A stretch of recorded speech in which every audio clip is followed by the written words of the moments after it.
Hello students, कैमरे में बंद अपाहिज कविता को पढ़ने और समझने के बाद आइए अब इसके प्रश्न उत्तर समझते हैं। तो पहला प्रश्न आता है, कविता में कुछ पंक्तियाँ कोष्ठकों में रखी गई हैं, क्या आपकी समझ में इनका क्या औचित्य है? तो यहाँ पर कवि पूछना चाहते हैं कि इस कविता में कुछ पंक्तियाँ ऐसी हैं जिन्हें कोष्ठक में अर्थात ब्रैकेट में रखा गया है, तो इनका क्या औचित्य क्या है, अर्थात इन्हीं की ब्रैकेट में कुछ पंक्तियों को भी क्यों रखा गया है? तो यहाँ पर हम कहते हैं कि कविता में जो कुछ पंक्तियाँ हैं, कुछ लाइन्स हैं, वो कोष्ठक में अर्थात ब्रैकेट में रखी गई हैं और वो इसलिए रखी गई हैं क्योंकि वो पंक्तियाँ आवश्यक तो हैं, लेकिन उन्हें हम अपने कार्यक्रम के दौरान नहीं दिखा सकते या नहीं सुना सकते, इसलिए उन्हें कोष्ठक में रख दिया गया है। जैसे कि कैमरा दिखाओ इसे बड़ा बड़ा। अब जो व्यक्ति कैमरे में उस कार्यक्रम को शूट कर रहा है, उसी समय समय पर इन निर्देशों की आवश्यकता होती है कि आखिर उसे करना क्या है, क्या दिखाना है, कैसा दिखाना है, किस तरह उसको कोई चीज़ को पास से दिखाना है, किसी चीज़ को दूर से दिखाना है। इसके लिए उसे निर्देशों की आवश्यकता होती है और इन निर्देशों को दिए बिना वह कार्य कैसे सही करेगा। यह निर्देश देने आवश्यक है, इसलिए कहा कैमरे में दिखाओ, कैमरा इसे दिखाओ बड़ा बड़ा। लेकिन जब कार्यक्रम सही रूप में या वास्तविक रूप में किसी भी चैनल पर चल रहा होता है, उस समय इस पंक्ति को कहने या सुनने की कोई आवश्यकता नहीं होती। इसलिए उन पंक्तियों को यह संकेत देने के लिए कि यह आवश्यक तो है लेकिन कार्यक्रम के दौरान नहीं कही जा सकती, उन्हें कोष्ठक में रख दिया गया है ताकि हमें यह पता चल सके कि यह पंक्तियाँ आवश्यक तो हैं लेकिन कार्यक्रम के दौरान इन पंक्तियों का कोई भी रोल नहीं है, कोई भी उनकी भूमिका नहीं है। ऐसा सोचते हुए उन पंक्तियों को विशेषकर कोष्ठक में रख दिया गया है। तो अगला प्रश्न आता है, कैमरे में बंद अपाहिज करुणा के मुखौटे में छिपी क्रूरता की कविता है, विचार कीजिए। तो कवि कहना चाहते हैं कि यदि हम देखते हैं इस कविता को तो यह करुणा से भरी हुई, दुख से भरी हुई कविता है कि एक अपाहिज व्यक्ति का साक्षात्कार लिया जा रहा है, उसे समाज के सामने लाया जा रहा है और ये दिखाया जा रहा है कि वह व्यक्ति कितना अधिक दुख से भरा हुआ जीवन जी रहा है, वह कितना अधिक परेशान है। इन सारी बातों को उसके माध्यम से दिखाया गया है। लेकिन यदि हम इसके वास्तविक पहलुओं पर नजर डालते हैं, ध्यान देते हैं, तो हमें पता चलता है कि यह क्रूरता से भरी कविता है। क्रूरता से भरी कविता हम इस मायने में कह सकते हैं कि उस अपाहिज व्यक्ति से उस साक्षात्कारकर्ता या इंटरव्यू लेने वाले व्यक्ति ने जिस तरह के और जैसे प्रश्न पूछे, उनके आधार पर हम कहीं भी नहीं सोच सकते कि यह जो कविता है यह करुणा से भरी हुई है। सबसे पहले वह उससे पूछता है कि क्या आप अपाहिज हैं, जबकि वह खुद इस बात को जानता है कि वह एक अपाहिज व्यक्ति का साक्षात्कार ले रहा है, लेकिन फिर भी वो उससे पूछता है कि क्या आप अपाहिज हैं। फिर पूछता है आप क्यों अपाहिज हैं। फिर उससे पूछता है क्या आपका अपाहिजपन आपको दुख देता है। लगातार एक के बाद एक वह उससे ऐसे दुख भरे प्रश्न पूछता है और जब कोई भी उत्तर नहीं मिलता तो वह उसे फिर नया प्रश्न पूछ लेता है।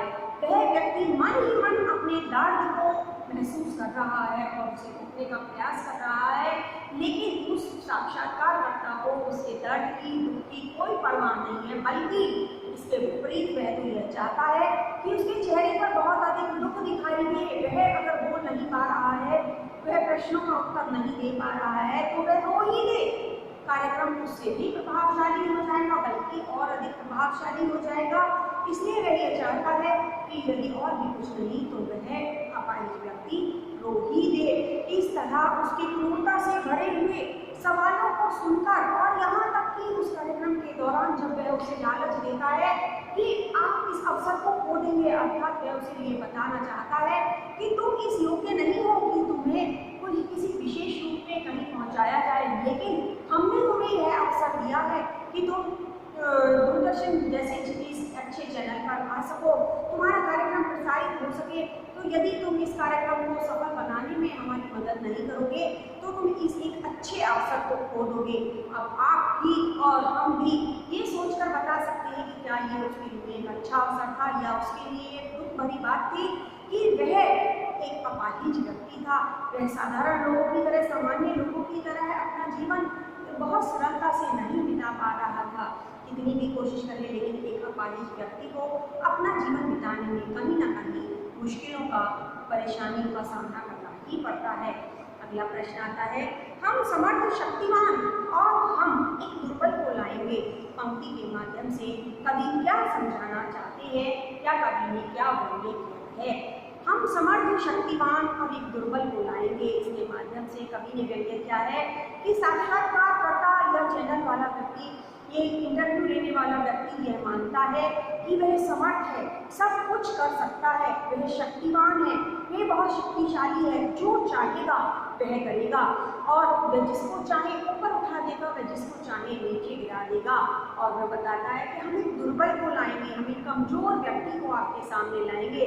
जैसा कि सच भी है कि एक अपाहिज व्यक्ति को, एक कमजोर व्यक्ति को, एक दुर्बल व्यक्ति को कैमरे के सामने लाते हैं और उसके दुख को एक तमाशा बनाकर सबके सामने प्रस्तुत करते हैं। वह पूछते हैं कि क्या आप अपाहिज हैं, आप क्यों अपाहिज हैं, क्या आपका अपाहिजपन आपको दुख देता है? इस तरह के प्रश्न यदि वास्तव में देखा जाए तो क्या पूछने योग्य है? नहीं।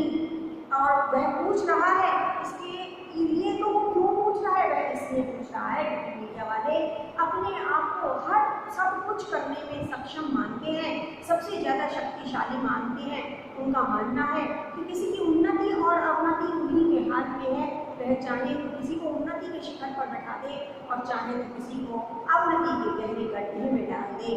इसी बात को सोचते हुए या इसी बात का मन में अहंकार रखते हुए वह कहता है, हम समर्थ, शक्तिमान, कि हम तो सब कुछ कर सकते हैं। और जिस व्यक्ति को वह इंटरव्यू ले रहा है उसके लिए उसने दुर्बल शब्द का प्रयोग किया है। अगला प्रश्न आता है, यदि शारीरिक रूप से चुनौती का सामना कर रहे व्यक्ति और दर्शक दोनों एक साथ रोने लगेंगे तो उससे प्रश्नकर्ता का कौन सा उद्देश्य पूरा होगा? शारीरिक रूप से चुनौती का सामना कर रहा व्यक्ति अर्थात वह अपंग व्यक्ति, वह अपाहिज व्यक्ति जिसका साक्षात्कार लिया जा रहा है, जिसका इंटरव्यू लिया जा रहा है, यदि वह व्यक्ति और दर्शक अर्थात जो उस कार्यक्रम को देखेंगे या देख रहे हैं वे दोनों ही एक साथ रो देंगे तो साक्षात्कारकर्ता का कौन सा उद्देश्य पूरा होगा? अर्थात उसका उद्देश्य पूरा होगा कि वह अपने चैनल के लिए एक बिकाऊ और एक सफल रुचिकर कार्यक्रम बनाना चाहता था और वह कार्यक्रम बन जाएगा। यदि दर्शक और अपाहिज दोनों रोने लगेंगे तो उसके कार्यक्रम का जो प्रभाव है वह बहुत बढ़ जाएगा। ऐसा लगेगा कि वह खुद भी उस अपाहिज व्यक्ति के दुख से दुखी है, प्रभावित है और वह अपाहिज व्यक्ति अपने इस दुख को इतना अधिक दिल पर ले चुका है, इतना अधिक उसके लिए यह दुख बड़ा बन गया है कि वह उसके लिए दुखी है, रो रहा है, परेशान है और उसके दुख को या उसको रोते हुए देखकर उसकी असमर्थता को महसूस करके जो दर्शक है यदि वह भी रो देंगे तो ऐसा लगने लगेगा कि उसका जो दुख है वह दर्शकों के मन की गहराइयों को छू गया है और दर्शक भी उससे प्रभावित होकर रोए बिना नहीं रह सके। तो यदि दर्शक और वह व्यक्ति दोनों ही रोने लगेंगे तो कार्यक्रम बहुत अधिक प्रभावशाली बन जाएगा, बहुत अधिक रुचिकर बन जाएगा, उसका कार्यक्रम बहुत अधिक बिकाऊ बन जाएगा, उसको बहुत सारे लोग देखेंगे और उनका कार्यक्रम बहुत अच्छा और सफल रहेगा। ऐसा करने का उसने प्रयास किया है, इसीलिए वह बार बार कोशिश करता है कि वह अपाहिज व्यक्ति हो जाए, बार बार उससे दिल दुख जाने वाले प्रश्न पूछता है और उसका उत्तर दिए बिना ही, उसके उत्तर की प्रतीक्षा किए बिना ही वह नया प्रश्न उसके सामने रख देता है। जब इस तरह के प्रश्न उसके सामने आते हैं तो वह व्यक्ति जो दुख उसके मन में था वह व्यक्त नहीं कर पाता और उसके भाव, चेहरे के जो भाव है वो उसके सामने उस दुख को व्यक्त करते हैं, जिसको उसने कैमरे के माध्यम से बड़ा बड़ा दिखाने का प्रयत्न किया है और उसकी एक सूजी हुई आंख को दिखाने का प्रयास किया है कि किस तरह वह व्यक्ति अपने दुख के कारण रो रो कर दुखी है। उसके होठों की कसमसाहट को दिखाने का प्रयास किया है कि वह इतना अधिक दुख है या उसका दुख इतना अधिक गहरा है कि जिसे बयां नहीं कर पा रहा है और वह उसे सिर्फ कसमसा कर रह जाता है, वह उसे अपने अंदर बंद करके रख लेता है, वह बोल ही नहीं पाता।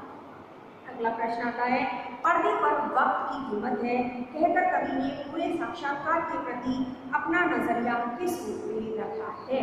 कवि कहते हैं पर्दे पर वक्त की कीमत है, अर्थात वो समय की कीमत को दर्शा रहा है कि पर्दे पर वक्त की कीमत है, अर्थात हर कार्यक्रम के लिए एक समय निर्धारित होता है कि कौन सा कार्यक्रम कितनी देर का प्रसारित होना है। यदि वह कार्यक्रम बड़ा कर दिया जाए, कोई भी एक कार्यक्रम बड़ा कर दिया जाएगा तो अन्य कार्यक्रमों के समय में कहीं न कहीं उलझन या बाधा उत्पन्न होगी। इसलिए वह कहता है कि इस पर्दे पर वक्त की कीमत है, अर्थात जितना निर्धारित समय उसके कार्यक्रम के लिए था उस समय के दौरान ना ही तो वह अपाहिज व्यक्ति हो पाया और ना ही दर्शक हो पाए, इसलिए वह सिर्फ यह कहकर बंद कर देता है अपने कार्यक्रम को कि पर्दे पर वक्त की कीमत है, अर्थात वह यह कहकर ये दर्शाना चाहता है कि उसके समय की बहुत अधिक कीमत है। यदि ये जो समय है इसी समय के दौरान उसका उद्देश्य उस अपाहिज व्यक्ति को रुलाने का और दर्शकों को रुलाने का पूरा हो जाता तो उसके माध्यम से उसके कार्यक्रम को बहुत अधिक फायदा होता, उसका कार्यक्रम बहुत अधिक टिकाऊ होता, प्रभावशाली हो जाता, रुचिकर हो जाता, लोग उसे बहुत पसंद करते और लेकिन ऐसा नहीं हो पाया। इस कारण वह सिर्फ इतना कह देता है कि पर्दे पर वक्त की कीमत है, अर्थात यदि वह उस समय के दौरान नहीं हो पाया तो वह उसे और अधिक समय नहीं दे सकता, क्यों? क्योंकि उसके पास भी एक निर्धारित समय है, कितना समय उसे अपने कार्यक्रम के लिए खर्च करना है और उसी समय के रहते वह उसको पूरा करने का प्रयास करता है। कवि कहते हैं कि यहाँ पर यह दिखाया गया है कि आज के दौर में व्यावसायिकता को बहुत अधिक महत्व दिया जाता है, यही कहिए कि चारों ओर व्यावसायिकता है, लोग अपना व्यवसाय कर रहे हैं, किसी को किसी की भावनाओं की, किसी के दुख की कोई परवाह नहीं है, बल्कि व्यक्ति सिर्फ अपने व्यवसाय में लगा हुआ है। और ऐसा ही यहाँ पर साक्षात्कारकर्ता ने किया है कि वह अपने कार्यक्रम को टिकाऊ बनाने के लिए वह उसका इंटरव्यू ले रहा है, साक्षात्कार ले रहा है और वह यह चाहता है कि उस कार्यक्रम के माध्यम से वह बहुत अधिक से अधिक पैसा कमा सके। इसीलिए वह कहता है पर्दे पर वक्त की कीमत है, अर्थात इस कार्यक्रम को पूरा करके हो सकता है वह दूसरे कार्यक्रम की तैयारी करे जिसके माध्यम से उसे और अधिक पैसा मिल सके, उसका व्यवसाय और अधिक अच्छा चल सके। तो यहीं पर हमारी कविता कैमरे में बंद अपाहिज के प्रश्न उत्तर समाप्त होते हैं। धन्यवाद।